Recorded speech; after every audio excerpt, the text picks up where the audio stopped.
When I'm alone with my thoughts, sometimes disagree. Like which is me, just a simple freak or epiphany. This is the moment, listen and capture it visually. Chaos synergy where the prophets, sages, and wizards be. I can't fail and I can't leave. Chemistry, what if I do it all what they said that I won't achieve?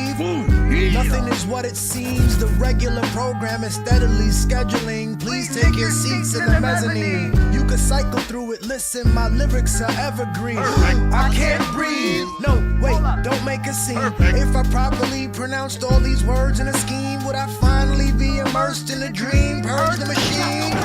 Pop off troubleless kids in the rubble, shattered dreams. The children gon' wonder just what these verses mean. Every lie is American fabric, burst at the seams. But if I shut it all, they bullet points and magazines. And you really don't know shit about struggles I'm battling. You don't know shit I was carrying versus fuck them all now it matters. I never heard back from my dad after like mad attempts. Took the trauma, turned it to a catalyst. Don't cry for me. Please don't cry for me. This is March 17th. How we doing? What's good? What's good? Episode 123 of High Billy Season. And I'm very excited because we have another great guest. This is his second time on the show. He was on, I think, in season 1. It's always great to talk to this person, and it's a pleasure to work with him as well. And so here he is, Bill Fletcher Jr. What up? Brother, it's really good to be on board. This is and happy St. Patrick's Day, by the way. Oh, happy St. Patrick's! I didn't even realize that. Yeah. I feel so out of it sometimes. You know what I mean? Sometimes I'll just pop up and realize, oh shit, it's Wednesday. I thought it was something else entirely. St. Patrick's Day. That's long connection between Black Americans and Irish. Absolutely. You don't have any green on. I don't, but I have black on. The good guys wear black. That's what's up. That's what's up. Bill, thanks for being here, man. As I said, I was really excited to just get on and talk with you. We'll talk a little bit about some of the stuff we do together with Western Sahara, but also we just want to just chop it up a bit. These are interesting times, to say the least. There's a lot going on, and we may get to all of it. But I want to start with this question, man. I want to talk about a political life. And I think you might affiliate with that word or that phrase. Would you say that you lived a political life, and sort of, would you want to define that with me? I definitely do, and have since I was 15. Mm-hmm. By which I would mean that politics with a small p has been central to who I am and what I do. And politics meaning ultimately the struggle for power for people, and specifically for the oppressed against the oppressors. Yeah, I think that's a very good definition. I like that. I didn't do a full introduction, but you've been an organizer since your teens. You're an author. You're involved in labor movements, and you're a former president of Trans Africa. This distinction of the political life and that the small p thing I appreciate, but I want to talk about the choices that leads one down a political life, because I just feel like one of the things I want to talk about is the way we're all living very fractured today, and mostly online, our interactions. Even some of the traditional definitions, Black identity, I think, has evolved, and today is something much, at least in the main, at least in popular thinking, is much less political than it once was. Would you say that that's true? Oh, that's absolutely true. I mean, it's changed, bro, in so many ways. First of all, the way that people of African descent in the United States have self-identified has morphed over the years from whether colored, Negro, Afro-American, and then Black and African-American, African. So you've got that kind of identity. And then you also, under the rubric of Black, other populations that were not of African descent, or at least directly, would often identify. South Asians, for instance, Hmm. particularly in the Anglophone world. When I went to South Africa on a number of visits, there would be people there that if you saw them, you would say, they're South Asian. Mm. And you ask them, what are you? And they say, they're black. Unapologetically, no qualification, black. Because black became the color of the racially oppressed. Yeah. But now, you got people that don't even want to use the term, Yeah. like the American descendants of slavery that want to call us freedmen, going back to a term that was used right at the end of the Civil War. Yeah. So yeah, it's always a source of debate, man. Yeah. I find that deeply fascinating. That even just the use of these words, these letters, the formulation of some sounds in the air, they each are symbols for something much deeper. And if Mhm. you're not really aware or attuned to it, you're not getting the full story of what people are trying to communicate to you. One of the key things when I was in grad school, I met this person who was from Iran, and as she was talking to me, she was using the word Persia, and it just occurred to me. She explained this whole history of like that means an entirely different thing when she says Persia. She's talking about the same plot of land, but an entirely different political history. Right. And today, though, the politics thing is like I'm in chat groups with friends who sort of like it's hard for black men. Let me speak to black men in particular. This is not a phenomenon just of black men, but like we've excluded politics in a lot of ways. We've kind of like the identity is not formed around this kind of thing. We've the entire choice to make a choice that isn't a career oriented, network oriented choice is seen as confusing to some people. Mm. It's entirely not a choice that you'll get like advice for. People, the routine advice is to keep all of your options open and to this kind of inclusion of black people into the marketplace and into the workforce has come with um, acceptance of this sign of hierarchy of class hierarchy. Mhm. What do you think of that? You're speaking to the results of a defeat that we suffered in the early 70s. And by we, I mean, I'm talking about Black Americans in particular, that the assassination of a number of our key leaders, the jailings of others, as well as the victories that we won, Yeah. led many people to feel like progress was inevitable and that a lot of the struggle wasn't necessary anymore. Yeah. And so then what started to happen, particularly with the advent of Reagan and Reaganism, was the attack on the notion of collective action and collective struggle, and debunking it, Hmm. and instead replacing it with the idea of individual action, entrepreneurialism, and ultimately branding. Hmm. Hmm. So that you end up getting people positioning themselves, even when they'd say progressive things, Billy, Right. it was as individuals or as my organization, my company, my non governmental organization, whatever, as opposed to the collective we. Yeah. And this is the result of a defeat. Yeah. I like that you said it's a result of the defeat and the wins, right? Yes, In the wins come the opportunities to have so many of the things that we look to that kind of we look at them and we praise them on one hand, but the other hand they undermine the collective the notion, right? So we constantly have every new month a new first black, that's right. millionaire or first black That's right. XYZ. Right. And what happens too is that many of those people who were the first Negro, right, all of a sudden, after a while, they forget that they got there not because of their brilliance, not because of their naturally curly hair, but because of social movements that were in struggle. That's right. And it becomes and some of those people have become Trumpsters, Right. Exactly. right? And so it's really important. This is why the fight around history, Billy, becomes so important, Yeah. and why we can't give up. We can't give up in the face of these attacks on so-called critical race theory or diversity, equity, and inclusion. That these are really efforts to erase us.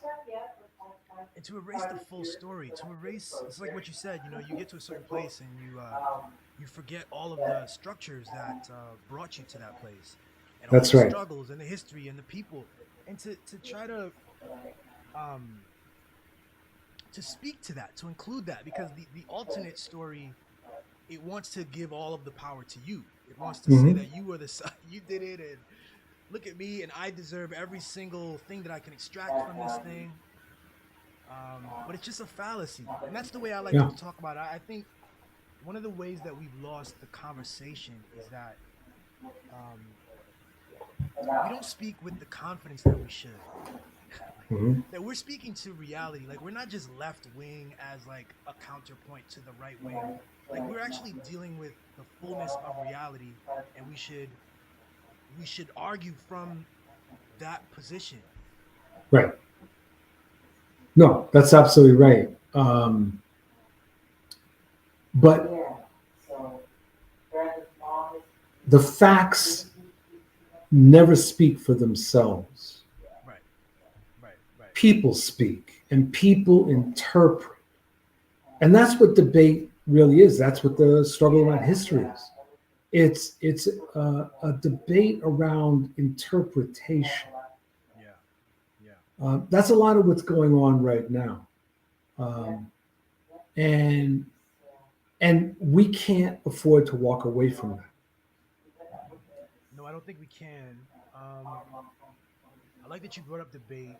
One of the challenges with debate is that, debates operate in the realm of narrative and language. It's Yes. about who can marshal the right words, and it's also perform, right? It's performance involved typically in debates, Mhm. and that's one of the things I think is a challenge. So this is why even there, like, I think we should all kind of get better at our capacity to like engage in a rigorous debate, but also Mhm. this is I want to get back to something with me. Like, recently, in recent years, I come back to a faith, bro. And so, and it's because I'm appealing to, I'm not just right, and I'm not just giving you numbers, and I'm not just better at communicating and debating. I'm also like, I'm appealing to something bigger than what is. You know what I mean? Like, Mhm. I have all these critiques of religion, but I really do feel like part of what the left, if we want to call it that, can do is to assert this truthful position, while also like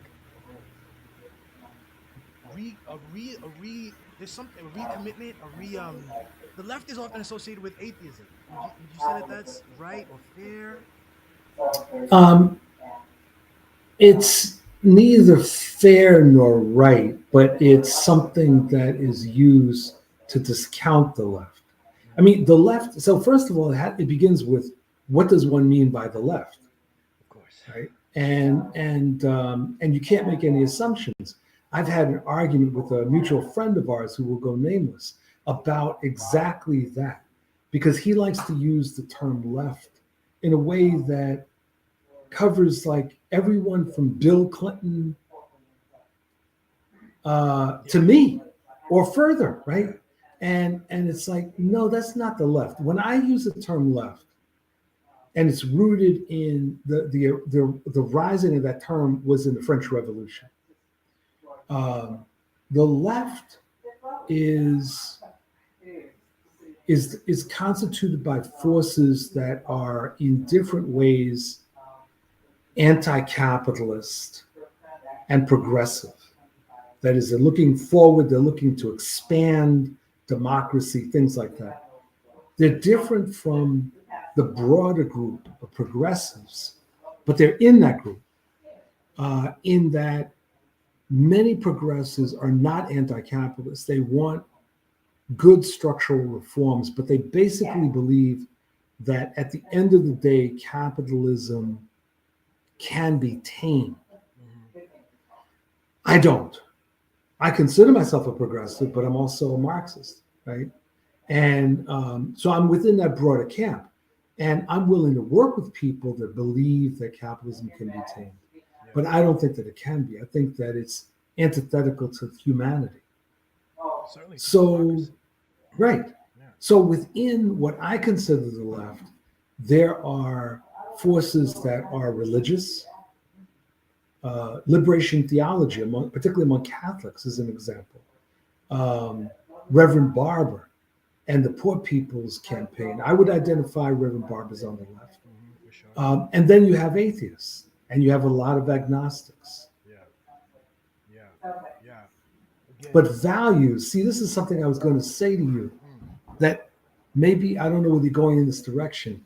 That what's critical is actually values, hmm not just your ideas in your head, but what are your values? What is your attitude towards humanity? Do you have empathy, Right.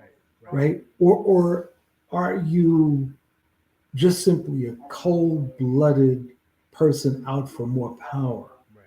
Right. And I think that the left in its best form is one that has strong values about humanity, about nature.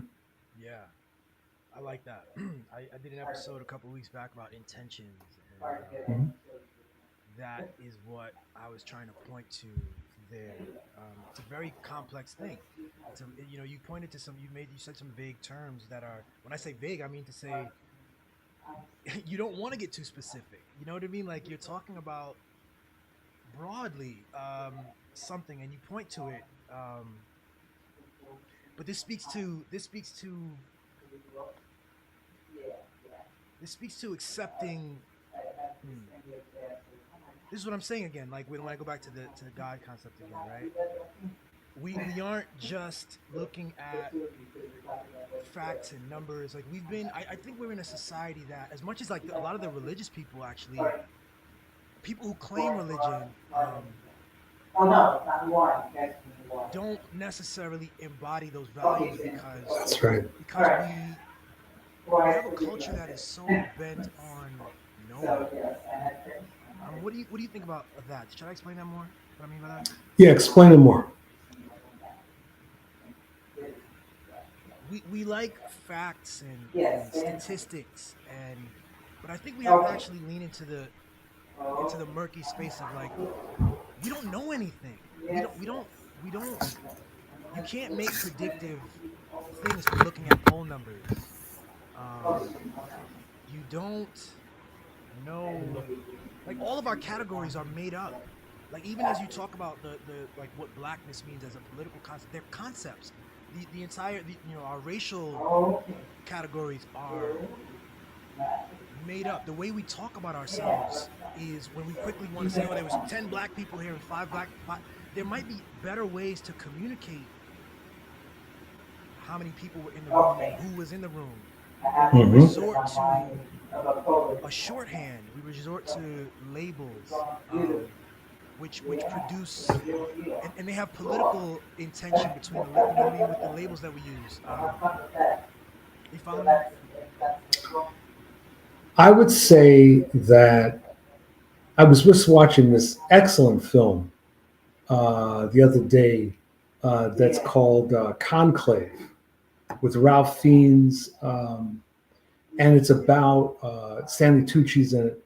It's about the Vatican Hmm. and the death of a pope and the choice of this new pope. It's really very well done. Oh, There's a point, I saw the commercial for it. Go ahead. yeah, it's really worth seeing. Yeah. There's a point where Fiennes says something to the effect of, we have to be prepared, we have to have leaders who recognize that there's a contradiction between, these are my words, between certainty and tolerance. And that it's important for us to have leaders who have doubts. And I thought this was really profound, that whether in religion or politics, certainty can lead to sectarianism, leads to intolerance, and that one has to have humility to recognize that we know a lot of things, but we don't know everything. We can't. We have to always be learning and be willing to entertain ideas that may be very different from the ones that we're comfortable with. Yeah, yeah, I like that. Um, I like that. I'm bringing these up because I try to find. I appreciate this exchange. I try to find language for certain things that I try to grapple with, and one of them is like Mhm. even the separation of a political life versus something else. You said, or even a separation between religion and politics, or even as in my world, a lot of my friends they intentionally avoid politics Yeah. because it's prudent and smart for the career. And I want to say that I would like us to unlearn that. I think that that's a part Yes. of the propaganda that it's a scam. It's all one thing. Absolutely. Oh yeah. Absolutely.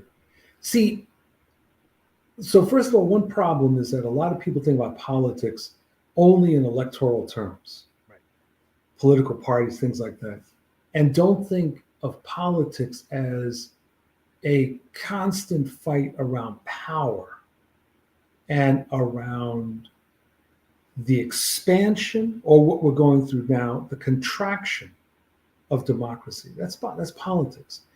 Politics is about the price of eggs on Sunday. That's right. Politics is about where people can live and where they can't. Mm-hmm. And so everybody, whether they want to admit it or not, is living politics. Period. But people very often want to deny that. Yeah. And part of that is also, Billy, that many people are conflict avoidant. And so they believe that when conflict emerges, that inevitably has to result in war. Mm-hmm. And I'm using war very, very broadly. Yeah.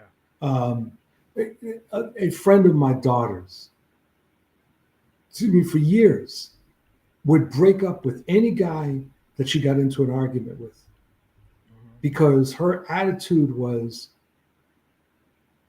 if we're having an argument, then that must mean that this relationship is not meant to be. I started off like that. I learned similar things somehow, and I had to unlearn that. But go ahead. Mhm. Yeah, I arguments in general with a girl. The first one, I had a vision where somehow a marriage or a good relationship had to be 100% pleasurable and like agreement, which Right, is a nonsense. And isn't it funny that that nonsense belief right. produces the eventual breakup, right? Oh, yeah, If I was able to just absolutely. sit in the reality with her Right. and communicate and better understand myself and her through the tension, then that relationship has the potential to go on forever. That's so important, man. And it doesn't prepare you for the real lows. So you asked me earlier, before we got started, how I was doing, and I said this is a difficult time for me, and it's difficult not it's not because of the Prince of Darkness being in power, although that makes it difficult. But 39 years ago tomorrow, my firstborn was born, and she lived for 3 days.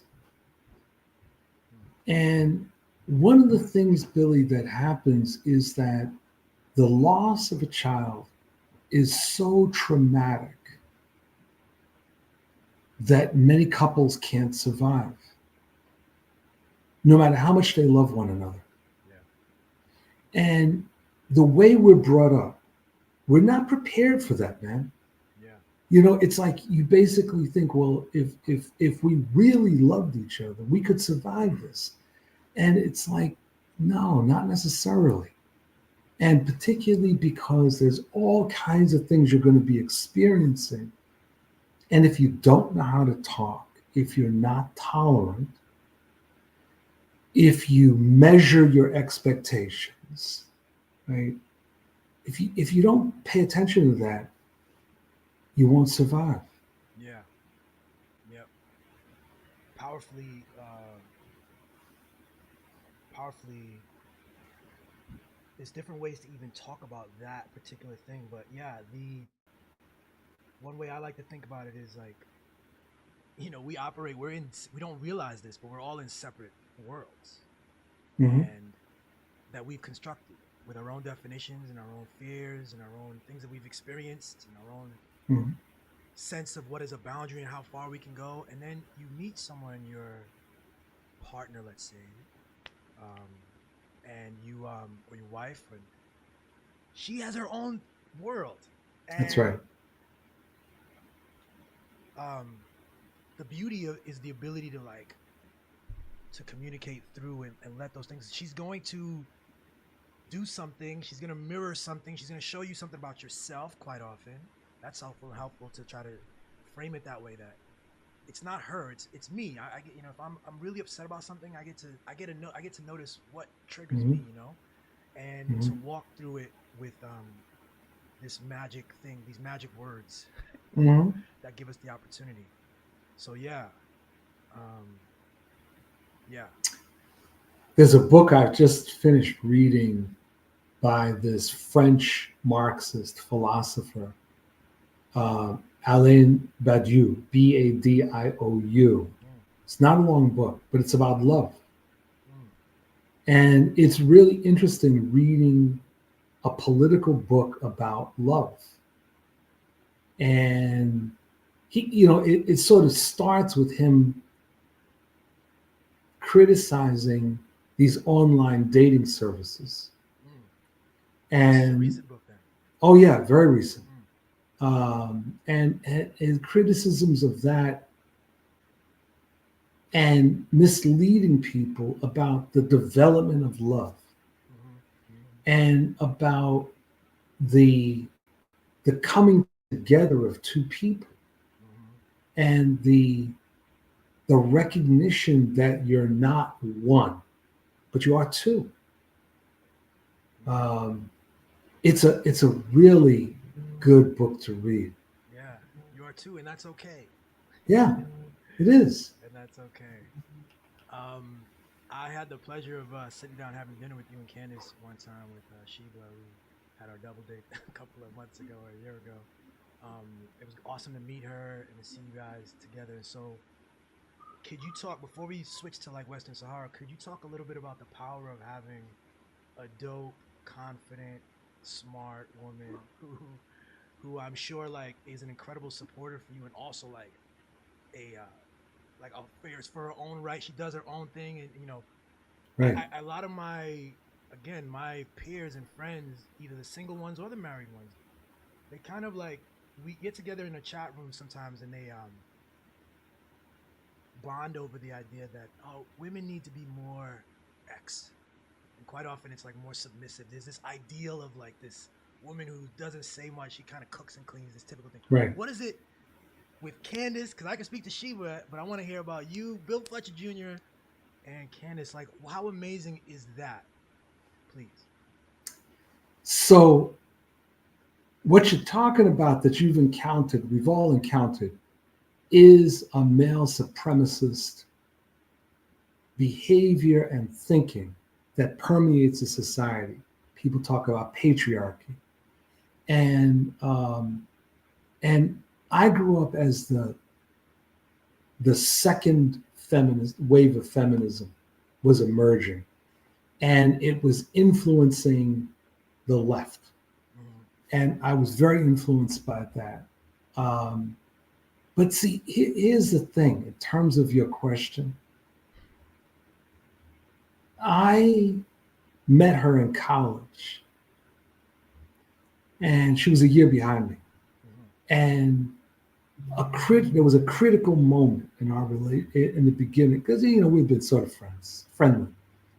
And I was a leader of a student organization, and we did this action because the film Birth of a Nation was being shown as entertainment Hmm. in one of the dormitories.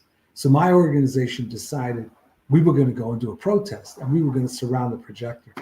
So we did that, very successful, stopped them from showing it, and we all felt really good about ourselves. Hmm. So at the end, we're doing a debrief, and someone said that they had run into Candace, and Candace questioned our doing this. Mm. And so I, being a really arrogant young radical, right? I said, well, I'm going to go talk to her. So I arranged to have lunch with her. Wait, you And guys are dating right now, or this is someone you didn't no, know? no, Okay. no, we weren't dating. Okay. And so we're standing in line for food. And then we started talking. And I'm saying, this woman is beautiful. She is smart. And her criticism of what we were doing when she explained it was absolutely right. That there was, it wasn't that the action was wrong. It was that there were all these people doing it basically because I said we should do it. Mm. Right. And then eventually we started talking, and eventually we got together. I have always, even when I was in high school, wanted to be with a woman who was independent. I have always been very uncomfortable when a woman is dependent on me and doesn't have their own life. Hmm. So when Candace and I actually got together and moved in together before we got married, um, one of the things was about developing our own identities in terms of who we were and sort of what we wanted to accomplish as human beings. And it wasn't necessarily the same thing. Although we were philosophically united, Yeah. right, in terms of our view of the world, but there were other things that she wanted to do, Right. and that were different from what I wanted to do. That was really important, Right. and that was one of the things that when we raised our second born, our daughter Yasmin, um, it was really important that we talked about we wanted her to grow up independent, and not dependent on any man. Yeah. You can be in love, right? Obviously, but you've got to have your own independent existence. And unfortunately, we live in a society where women are constantly told to suppress what it is that they want to do, Yep. to put that aside in the name of the family, which usually means in the name of the husband. Yep. Yep. And again, even that will be seen or marketed as not a political thing, right? Again, That's because right. people they so cleverly normalize their preferred political arrangement as That's right. apolitical. That's exactly right. And it's That's all a joke. exactly And I right. try to tell my, look at, I mean, the obvious cases are, you call him the Prince of Darkness, Donald Trump and Elon Musk, Vivek Mhm. Ramaswamy. These billionaires are overtly political Oh yeah, now, but they always were. No intelligent, businessman or whatever he wants to call himself or market himself as excludes the political realm, except for those of us who internalize this story. And I want to challenge it because I think it's right. actually a big obstacle to getting young men in our ranks who are taught that it makes sense to exclude the political, to try to become a billionaire. That's the ideal thing. um and it's like all that's fake, all that's not real. And what we have to say to people like that is that, okay, that's what you've decided to do.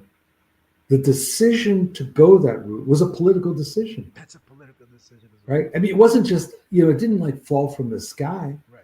And then once you've made that decision, you're going to be making a series of other political decisions, Yep. in terms of who to hire, who to fire, how to structure an organization. These are all about power. Yeah. So that anyone that says, "Well, I'm apolitical," It's a joke. they're talking nonsense. Absolute nonsense. Yeah. Can we talk too about the anxiety of this idea of the political life too? As I continue to chip away at this thing, I, for many years, had a quiet fear in my head of black men who had political voices and a bit of success in reaching people and being persuasive and being chopped down by the state. Fred Hampton, well before their prime and this and that. And I think this too plays on people's awareness because we have just a few stories that we glom onto for our sense of what political action outside of the voting booth thing, political action looks like, and what happens to those people. And again, it's like that's why it's important to have Bill Fletcher Jr. on here. It's why it's important to look and talk about thousands of other people who did small things to larger things. It depends. These small, large, whatever. That's like a framing thing. But people who engage in politics because that's what life is. But you see, Billy, what you just did is that you've actually explained what people mean by not being political. It's not about not being political. When they say I'm not political, what they mean is I'm not controversial, Right. that I'm not going to upset the apple cart. That's what they mean by not being political. And they may not be conscious of that, That's right. but right, they may actually think they mean something else, but that is what they mean. Mm-hmm. That when they're saying, no, man, I ain't political, basically saying, I'm not going to say or do something that will potentially upset the apple cart and might get me into trouble. Yes. And I understand that because when you're engaged in any kind of politics that challenges a system of oppression, there are consequences and potential consequences. And those can include anything from losing a job to losing your life to the end of a relationship. Mm-hmm. But there are other things that can happen in exactly the opposite direction. Mm-hmm. Like with me, I found myself. I Go. found a journey. There we go. It's like when I read the autobiography of Malcolm X, I discovered what I needed to do with my life. And I mean, my God, the sky could have just opened up, man, because it was like, wow, I in many ways became a different person. I became more certain without falling into certainty, but I became more certain about things. I developed much more the capacity to question. It was liberating, Yes. and to look at the world and to start, particularly using, in my case, a Marxist framework, to start breaking down the world and to see the different component parts and the clashes and what that all meant. Yes. So for some people, they see politics as frightening. Yes. And I've seen it as liberating, as exciting, as invigorating, as it has moved me forward. I don't know what it would be like to have a life without politics. I think a life without politics is death. You've already made the case very clearly that life is politics, that these two things are inextricable. And so what you would actually have if you had a life of politics, you'd be dealing in a half life. You'd be That's right. carving out parts of life and ignoring it, excluding it, dismissing it, even though they're still operating. They're still operating in you and around you, but Precisely. you've pretended something away. Right. And that's exactly. And this goes back to the God appeal again, if I can, because yeah, it's an appeal to a fuller picture. It's an appeal to say whatever you're seeing, whatever you think you know, the value systems, the hierarchies that you think are so key that you identify with, that there is something more. And so when you said about that, you finding your purpose, it's an appeal to this purposefulness that is, it may feel external to you, but it isn't.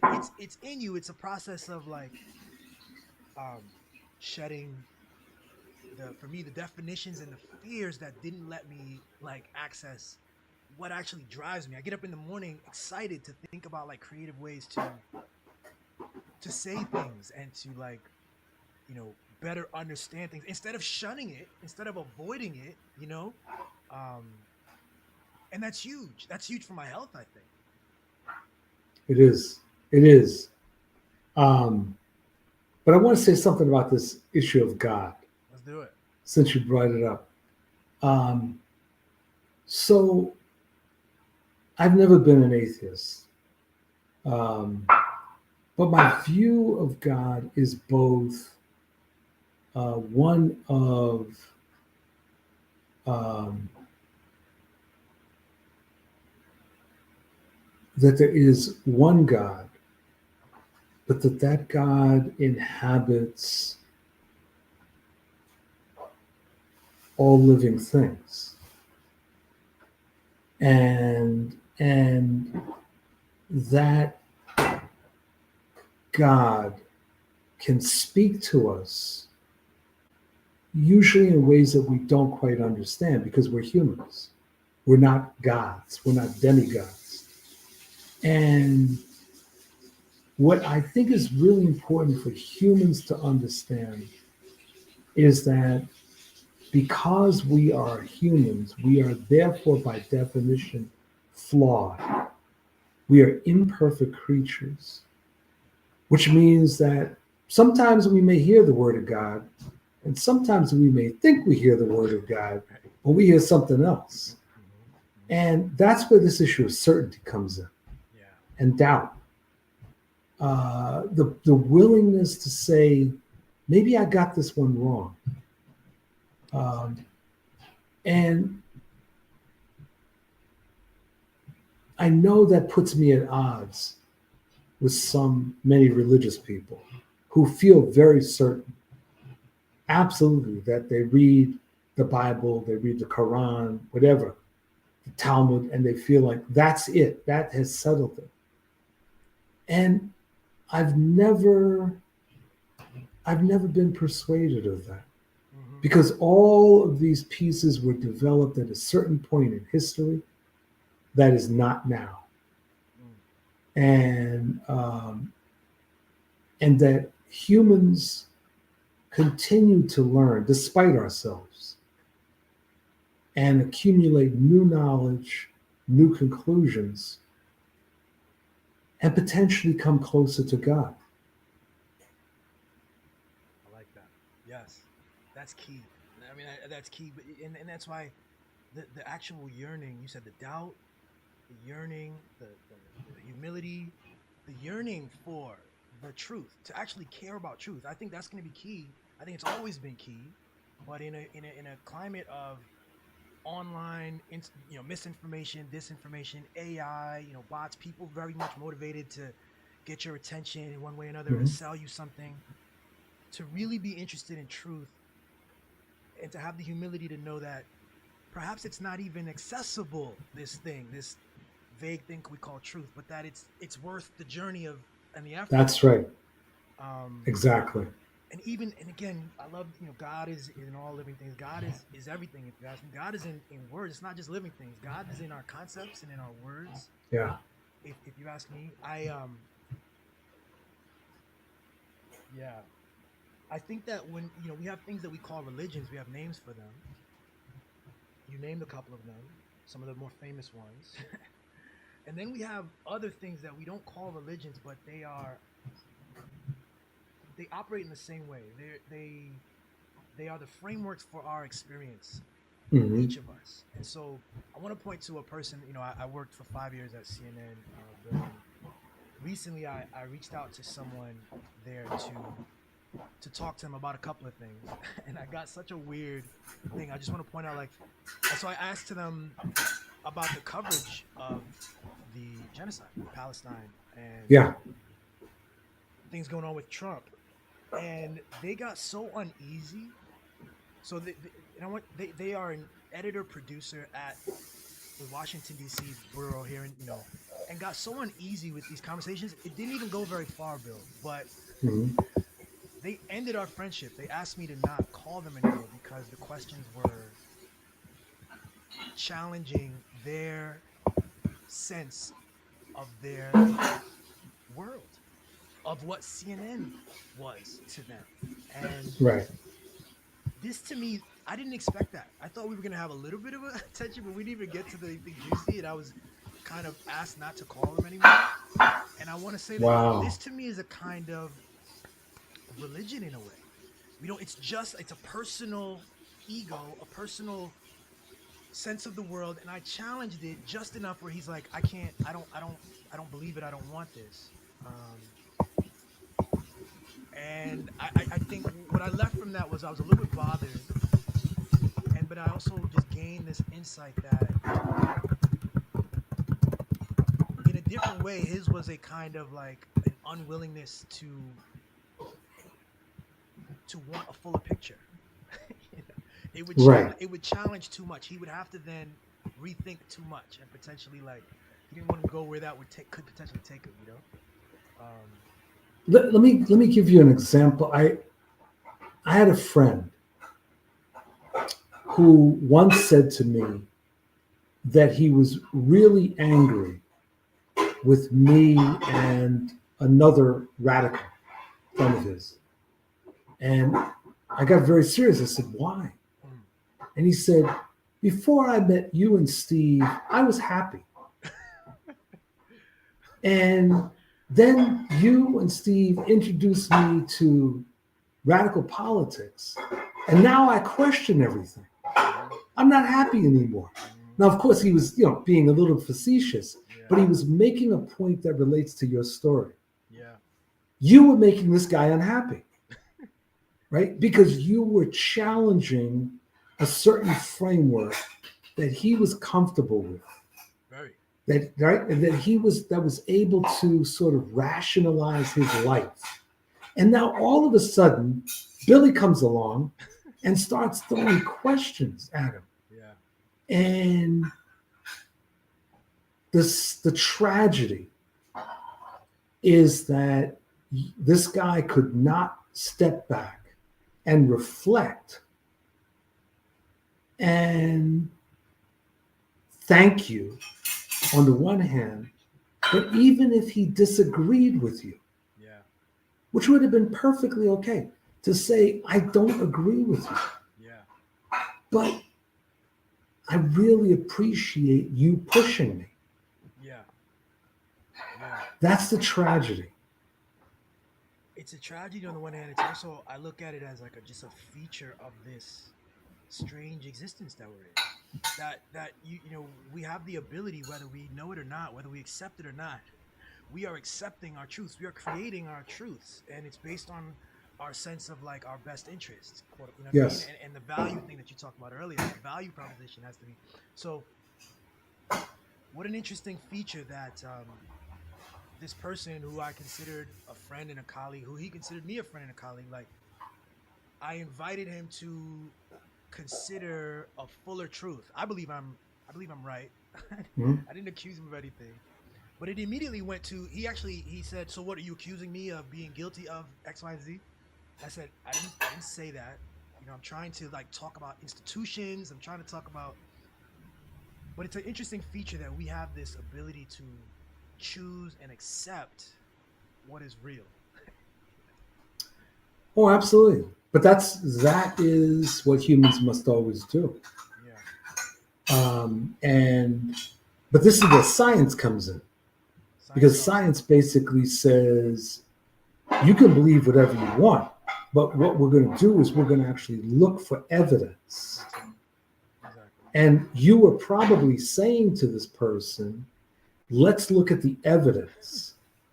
Right now, Right. it's like it's just like that idiot athlete who said that the world was flat, or that said that it was legitimate to believe that the world was flat. Mm. Well, no, it's actually not. I mean, if you want to believe that, Yeah. that's fine, but it's not a legitimate point of view. There is no foundation for that. Right. None. And what I would say with this friend of yours, or former friend, Yeah. is that at some point it might be worth reaching out to him Mm, and just saying, I know you were upset by that exchange. Um, I did not look at that exchange as in any way questioning your integrity. I was raising questions, and that is what I thought could happen between friends. exactly. In fact, I know it happens because this person is actually loves to talk politics within a certain framework, within a certain Right, bounds. And so right. I went outside that, and it turned weird. But you know, yeah, you think it'd be good to just give it more context Once, once.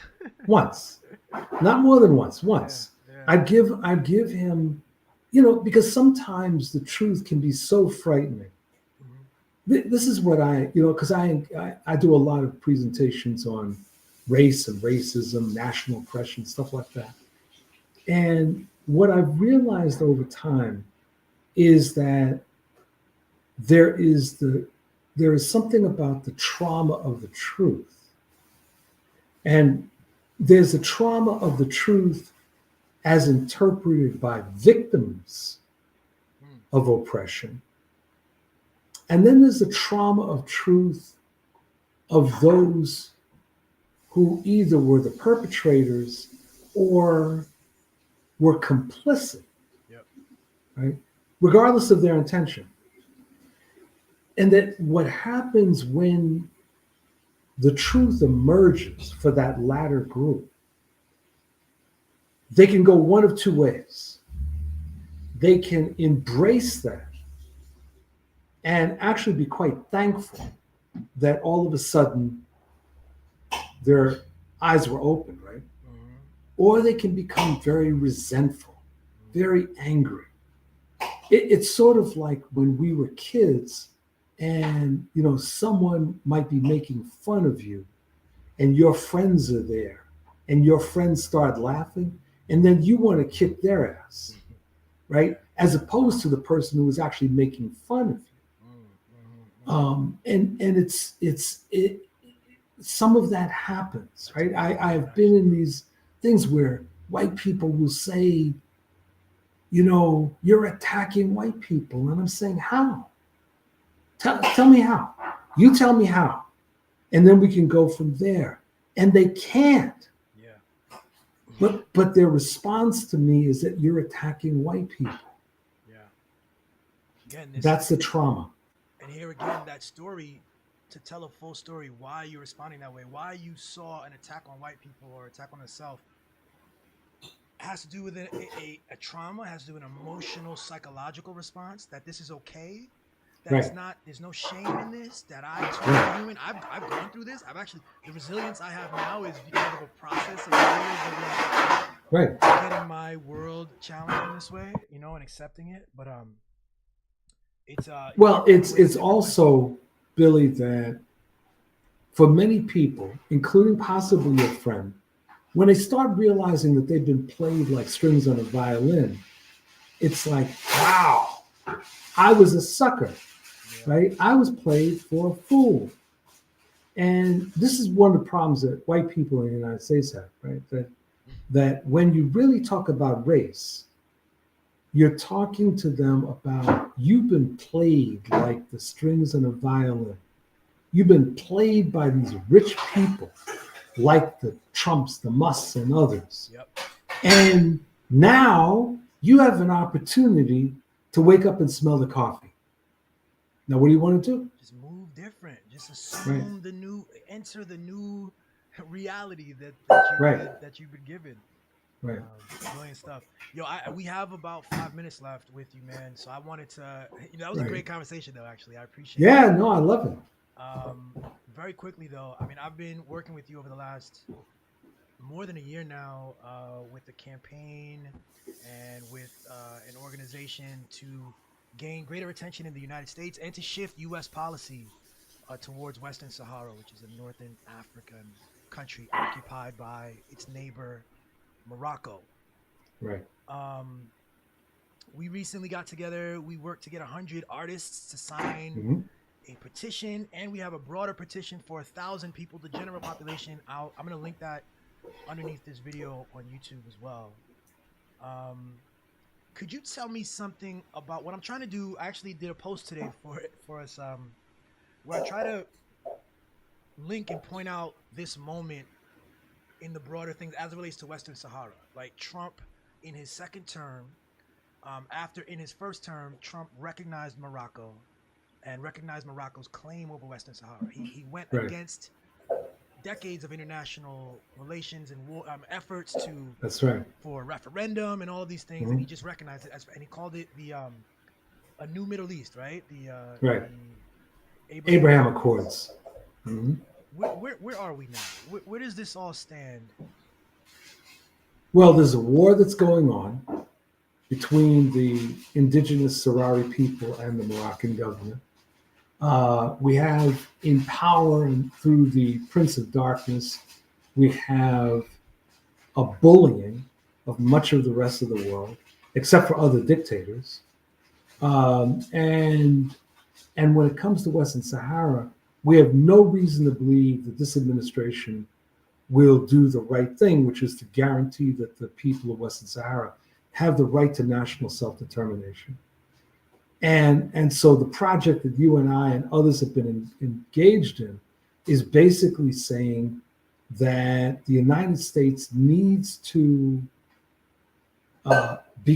be a supporter of international law, and that the continuation of this conflict could bring with it a regional war that could ultimately bring into play Spain, France, the United States, possibly Israel, as well as other countries in Africa. And that the resolution is actually very simple, And it's right there. which is let the people of Western Sahara make a decision. Right. Yeah, and the referendum has been in play for decades now. So just Right, but the Moroccans keep undermining it because they're afraid of the results. Yeah. Well, you have to have me back to talk more about this, man. We do. It is 7 right now. Hey, I'm gonna let you go, Bill. I really appreciate you. Thanks so much, Bill Fletcher Jr. Till next Pleasure. time, man. All right. All right. Keep the faith, bro. Thank you. You too, brother. Later. Okay, bye-bye now.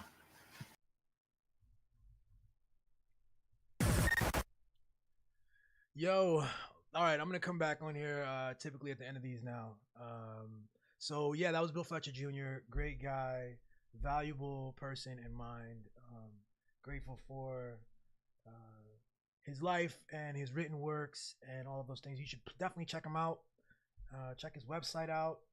He's working on his second work of fiction now. He's written books in the nonfiction space related to labor and such, and he did his first foray into fiction, and we did an episode about that a couple months ago, and he's working on the sequel to that. So there's that.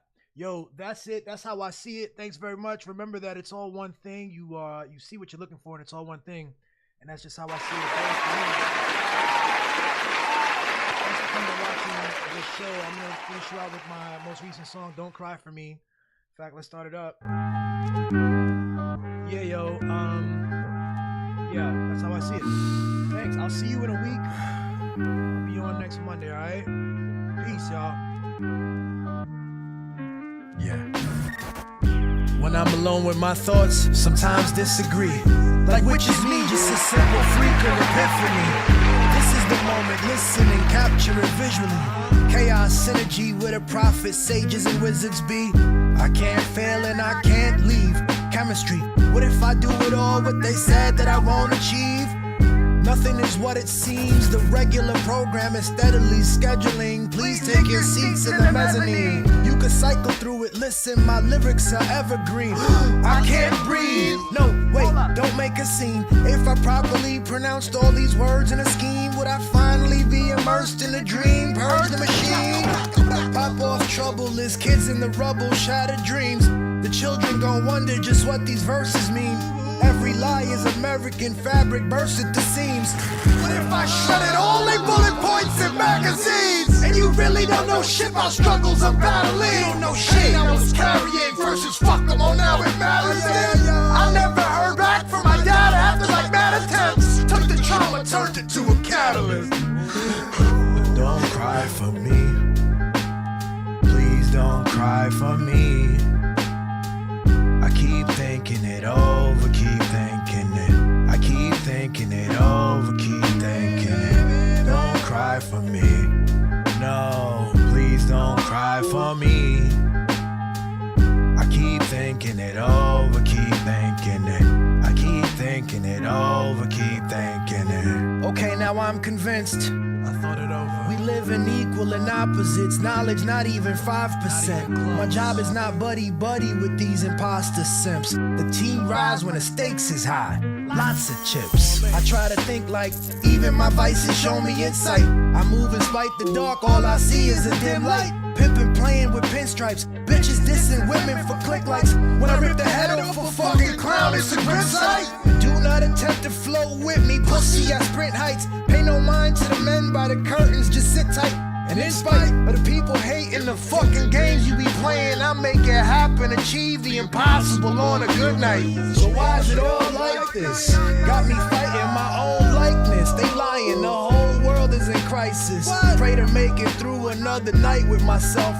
Genuine peace of mind is priceless. Yeah.